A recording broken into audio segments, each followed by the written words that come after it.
Selamat pagi, salam dahsyat. Luar biasa. Jumpa lagi bersama Naked Trader 21.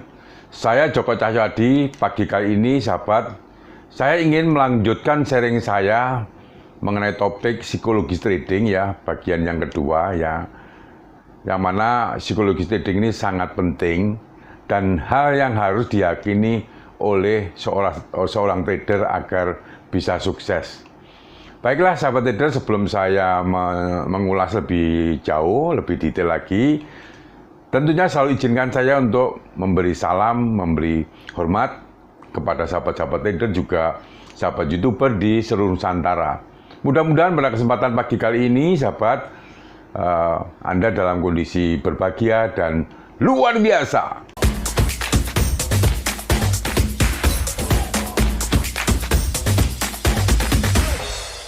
Bagi sahabat trader yang ingin diskusi secara private menanyakan grup WA dan juga live trade saya, silahkan add WA di description ya. Psikologis trading ya, hal yang harus dan perlu diyakini oleh semua trader agar bisa sukses di dalam melakukan trading, sahabat trader. Nah, pertanyaan lanjutan yang ditanyakan oleh Justin kepada Patrick Stockhausen ya, mengenai bertanggung jawab atas hasil trading itu seperti mengatakan Anda punya kekuatan untuk merubah hasil trading menjadi lebih baik. Ya, ini pertanyaan daripada Justin. Patrick menjawab, ya memang Anda harus punya kekuatan untuk merubah lingkungan Anda. Namun dalam trading, ketika Anda mengambil posisi trading dan itu menguntungkan, maka itu adalah karena para trader lain. Seringkali trader institusional ya, seperti trader-trader bank-bank besar, fund manager besar, dan lain-lain. Nah, masuk ke pasar dan menggerakkannya sesuai dengan perkiraan Anda. Nah, memang dibutuhkan orang lain untuk menjadikan Anda sebagai pemenang. Jadi, dengan kata lain, ini tak ada hubungannya dengan Anda, melainkan tindakan orang lain tentunya. Nah, pekerjaan Anda sebagai trader adalah mengenali peluang di mana orang lain akan masuk dan menjadikan Anda sebagai pemenang. Nah, jawaban Patrick ini sebenarnya begini, ya, kesimpulannya bahwa waktu Anda profit ini sebenarnya karena tindakan-tindakan orang lain, tentunya seperti kebijakan-kebijakan daripada fund manager besar atau institusi-institusi yang besar yang di sana bisa menggerakkan market. Nah, kemudian selanjutnya sahabat trader, pandangan tentang kondisi emosional ideal agar trader menjadi sukses ya. Ini ditanyakan juga oleh Justin ya kepada Patrick ya. Jadi pada dasarnya kelima keyakinan itu adalah suatu cara untuk menyingkirkan ketergantungan emosional orang agar ya emosional orang atas setiap posisi trading dan menghindari hal-hal seperti mengabaikan stop loss, menggandakan posisi trading yang merugi tentunya dan sejenisnya. Ini pertanyaannya. Kemudian Patrick menjawab, ya tepat sekali. Ada serangkaian kejadian yang menentukan apakah Anda akan menjadi seorang trader sukses atau tidak. Dan inilah di mana Anda akan berada. Sukses berdasarkan hasil yang konsisten. Sukses bukan berdasarkan hasil dari satu kali trading saja, melainkan dari banyak trading. Misalnya seperti Richard Dennis ya, Anda harus berpikir dalam kerangka 100 kali trading karena tak banyak di antara yang menang ya. Mungkin kalau Richard Dennis ini win rate-nya cuma 35% ya. Sedangkan keputusan Anda baik itu eksekusi yang bagus atau salah, terlambat buka posisi atau menahan posisi setelah kena stop loss dan lainnya, didasarkan pada kondisi emosional Anda. Pertanyaan dari Justin lagi, Bisakah Anda jelaskan sedikit mengenai kondisi emosional? Ya. Patrick menjawab bahwa ada 4 ketakutan yang mengacaukan trading orang-orang. Yang pertama, takut kalah. Kemudian yang kedua, takut salah. Yang ketiga, takut ketinggalan. Dan yang keempat, ini adalah takut meninggalkan uang nganggur. Nah, orang-orang lebih termotivasi untuk bertindak karena rasa takut daripada rasa rakus. Jadi, Anda melihat pasar bergerak lebih cepat saat menurun daripada saat naik karena rasa takut itu. Nah, ini jawaban daripada Patrick. Contohnya, saat pasar bergerak naik, orang-orang seringkali skeptis dan tak mempercayainya. Namun, ketika terus-menerus naik, orang-orang menjadi khawatir kalau mereka akan ketinggalan profit, lalu melompat masuk. Nah, Anda bisa melihat emosi-emosi ini mengacaukan trader tentunya. Dan alasan Anda bisa mendapatkan emosi-emosi ini terletak pada apa yang menjadi fokus Anda dan bagaimana Anda menerjemahkan kejadian-kejadian yang menentukan kondisi emosional dan aksi Anda. Nah, pandangan juga ini, pandangan tentang, ditanyakan juga oleh Justin ya, pandangan tentang pola berpikir orang kaya dengan pola berpikir orang miskin dalam investasi dan konsumsi. Pertanyaan dari Justin kepada Patrick, banyak trader yang sudah membaca setiap buku tentang trader, tapi belum menghasilkan uang. Apa yang salah? Ini pertanyaannya. Patrick menjawab, itu karena mereka tak memiliki mindset untuk mengembangkan kekayaan. Nilai-nilai Anda menentukan apa yang dihargai di dunia.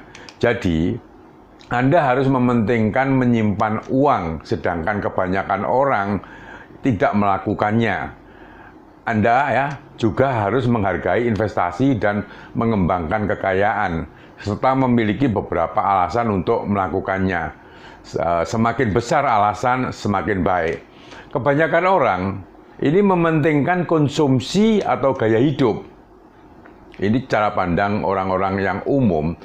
Begitu mendapatkan uang, mereka akan menghabiskannya untuk membeli apa saja yang menjadi alasan mereka mendapatkan uang itu. Sedangkan bagi seseorang yang mementingkan penciptaan dan pengembangan kekayaan, begitu mereka mendapatkan uang, maka mereka akan menghabiskannya untuk membeli aset. Nah, ini perbedaannya. Kalau pemikiran orang miskin, begitu mendapat uang, mereka akan menghabiskannya untuk gaya hidup. Sedangkan orang kaya berpikirnya mementingkan untuk menghabiskan uang untuk membeli aset. Nah, orang miskin atau kelas menengah, kebanyakan di antaranya memang dibebani utang. Mereka berpikir orang kaya menghabiskan banyak uang untuk menjadi kaya. Jadi, ketika melihat orang punya uang, tetapi tak membelanjakannya, mereka berpikir dia pelit. Orang miskin dan kelas menengah justru membelanjakan uang demi agar merasa kaya. Itu jawabannya. Kemudian ada pertanyaan lagi dari Justin. Jadi inilah bedanya antara orang yang menyukai trading dengan yang hanya memandang trading sebagai suatu cara untuk menghasilkan uang agar bisa belanja lebih banyak lagi. Nah, ini pertanyaannya. Patrick menjawab, ya benar sekali. Hanya orang yang suka mengelola uang, memiliki aset, dan mencintai hitung-hitungan dalam melakukannya, yang berakhir kaya dan bebas secara finansial. Nah, Justin kemudian bertanya lagi, masalahnya adalah pengembangan kekayaan dan simpanan dan investasi adalah topik yang tidak menarik bagi kebanyakan orang. Jadi bagaimana Anda mengajak orang-orang untuk menghargai aktivitas-aktivitas ini? Ini pertanyaan daripada Justin. Kemudian Patrick menjawab, langkah pertama adalah menyadari apa yang Anda yakini.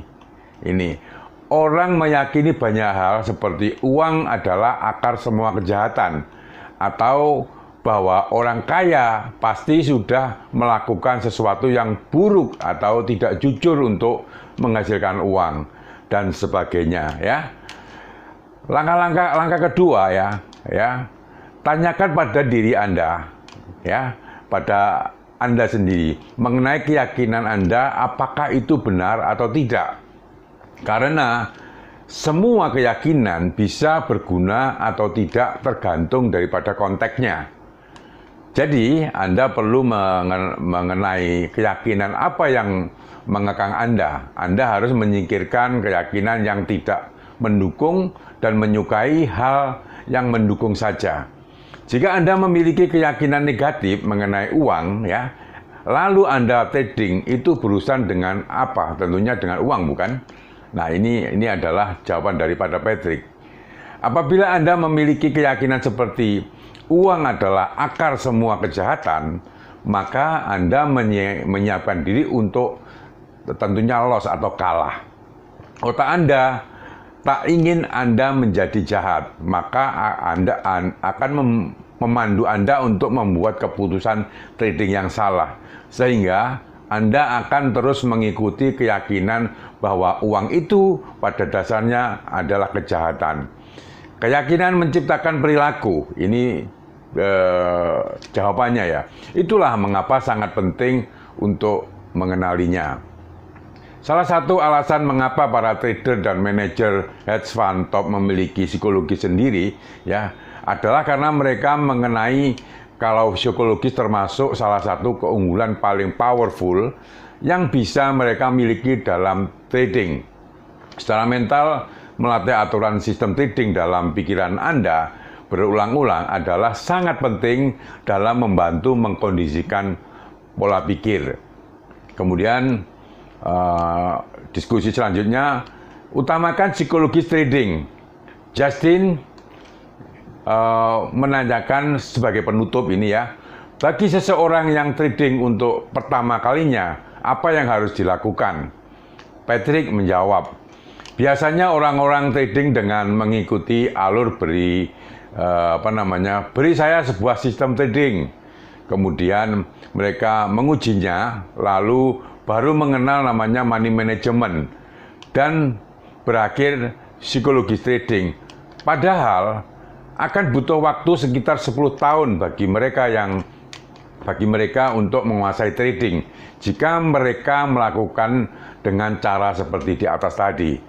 Jika Anda memiliki pola pikir atau mindset yang tepat, ya, dan membangunnya lebih dahulu, maka mengembangkan kekayaan menjadi 1000 kali lebih mudah.